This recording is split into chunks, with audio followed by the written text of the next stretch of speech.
And the number that I signed up the guy yesterday is 105,000 difference. So you must have 105,000 reps now, at least. And before me, there's some more, right?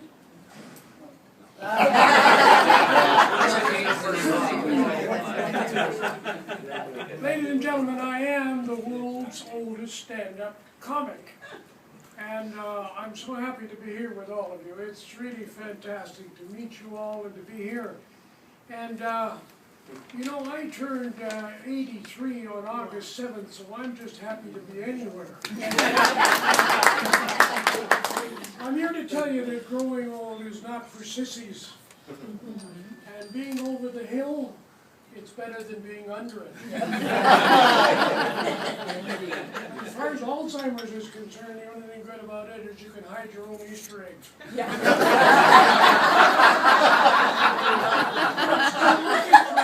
From last Easter, for God's sake. I have a very good friend of mine who's 94 years of age, and I met him out for a walk the other morning, and I said, "Gal, to what do you attribute your joie de vivre? Your vim, vigor, vitality, and 94 years of age, and living to be 100. He said, "Well, if you want the secret of living to be 100, I'll tell you what it is." I said, "Well, I'm all ears because I have no expectation of leaving until I'm at least 100. He said, "Marry a young broad." As you know, I married this beautiful young lady that's 53 years of age. And my family, from my first two marriages, and the kids and the grandchildren are very concerned about the age difference. And I said, "Look, if she dies, she dies. What can I do? I'll just go get another one." Yeah.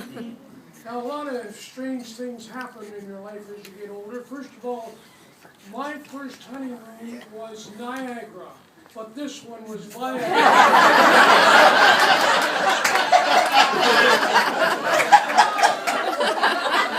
You know, it's fantastic stuff. Together with Laminine, because it does help your libido. It basically is an incredible product.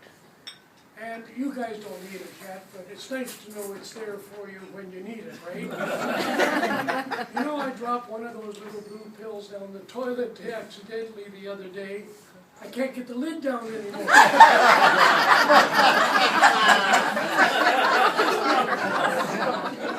I heard that yesterday in Vancouver General Hospital, the first Viagra baby boy was born yesterday. Now, the reason they know he's a Viagra baby boy is he came in at 9 pounds 6 inches. Same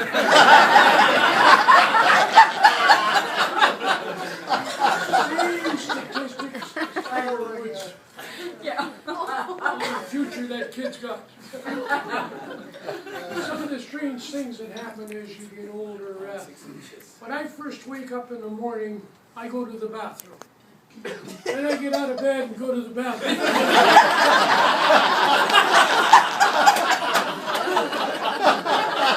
You know, I'm actually standing there peeing in Morse code now. Dot. I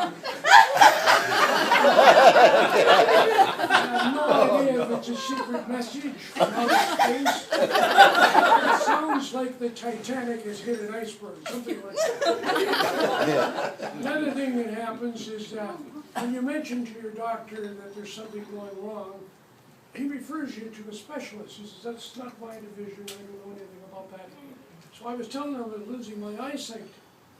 He said, "I'm going to send you to this Chinese ophthalmologist, this famous Chinese ophthalmologist here in Vancouver, and he'll check your eyes out and fix you up." So I go there, sit in his chair, and he's got blue lasers and yellow lasers, and he's looking in my eyes, and he rolls back in his chair, and he says, "Oh, Mr. Watson, you have a cataract." I said, "No, doctor, I got a Chrysler."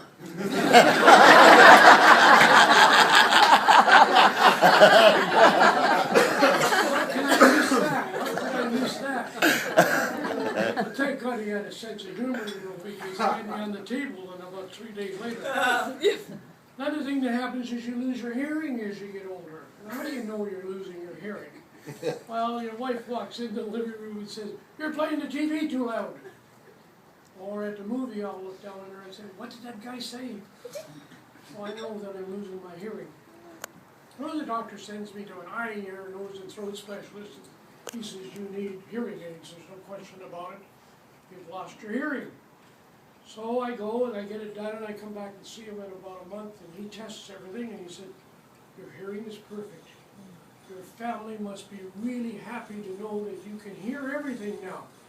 I said, no, Doc, I just sit in the back of the room, I listen to the conversations, and I changed my will 4 times. Another thing that happens is I'm not very good with electronics, so I don't read the instructions too well. And I have a heart specialist now, and he got me an electronic heart pacer. And I know I haven't done it right. Because every time I make love to my beautiful young wife on Saturday nights, my neighbor's garage door opens. I'm really pissed off with me, let me tell you, but I won't tell him what's going on. Send me to a heart specialist. And I get all those wires, and they're all connected to the computer, and I'm running on the stress test on the deal, and if you haven't had that done, go get it done because they can find out all kinds of things about your body before somebody hits you. But anyway, I'm running on the treadmill and I finally go in his office and I say, well, Doc, what do you think I'm going to die from?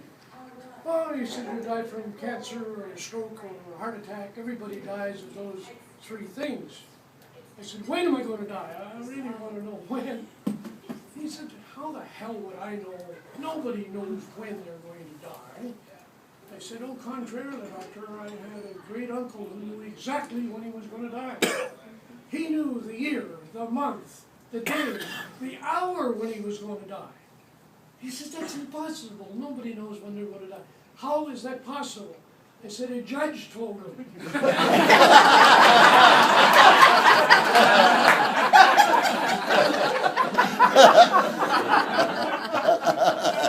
Now, one of the wonderful things that's happened in my life is meeting Laminine. What an incredible product. As I said to you earlier, it saved my life. Quite honestly, I woke up about a year ago with pain in both knees. The doctor had x-rayed them. He said that's arthritis and bursitis. And I said, also, I can't walk anymore. What's happening? And what I mean is I couldn't go any more than 25 feet or so, and I had to sit down on the curb to rest 5 minutes before I could move another 25 feet.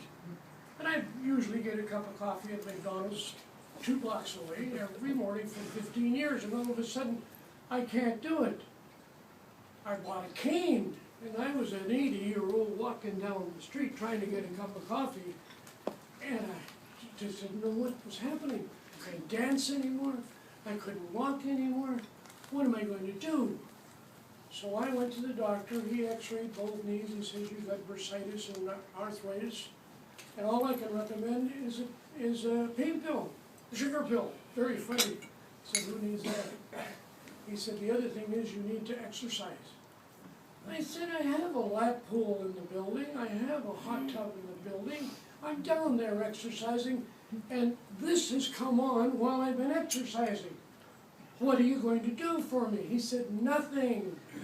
There isn't anything we can do for you. The doctors can't do anything for you. The pharmaceutical people can't do anything for you. The only thing I can tell you to do is exercise. It takes $1 million. That's not much help to a guy that used to dance all the time and walk all the time, and now I can't walk. And I said, what about this feeling of I'm going to fall down? I need to be near a wall. Is there something wrong with the middle ear? He said, no. It's your muscles in your legs have gone. And this is why old people fall down in the shower and break their hip and end up at the hospital and you never see them again. There's nothing we can do for you. So I talked to my upline and I'm telling him this crazy story about what's happened in my life, and he tells me about Laminine. He said, I'm coming into Vancouver later today. I'll bring you 3 bottles, put your order in now, and when your order arrives, it'll replace the 3 I'm going to give you right now. I said, great. I arrive, and he comes in about 2 o'clock in the afternoon, gives me 3 bottles. I take 2 pills right away, 2 at 6 o'clock, 2 at 1 o'clock when I went to bed. No pain in both knees. Pretty fantastic. The first day, I wake up in the morning, I take 2 more pills, 2 more at noon, throw the cane away and walk to McDonald's and get a cup of coffee. All right.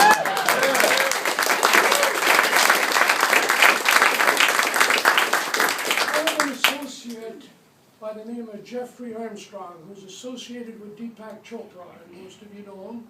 They're on the product, and they've been on a couple of months now. And Jeffrey phoned me the other day and he said, I want to know how the hens are treated. I said, what in the world could that possibly mean, Jeffrey? You want to know how the hens are treated? No. I said, well, I sure as hell don't know, but I can get Marina Davis on the phone with you tomorrow. So I put her on the phone with him, and he introduced himself and told her who he was. He's quite a guru. He's quite a scientist. And he said, how are the hens treated? Because the doctors and the physiotherapists and the surgeons that I'm going to be talking to, that are my personal friends and Deepak's friends, would want to know how the hens are treated. So she said, well, I can tell you that these hens are treated better than any hen or any animal in the world. And they're in Norway. And I was on the phone on a 3-way and I said, Norway? It was quite a shock to me. She said, yes. And they've never had, they're free-range hens, they've never had E. coli or any disease in their lives of that hatcheries. And he listened to this and said, that's all we wanted to know.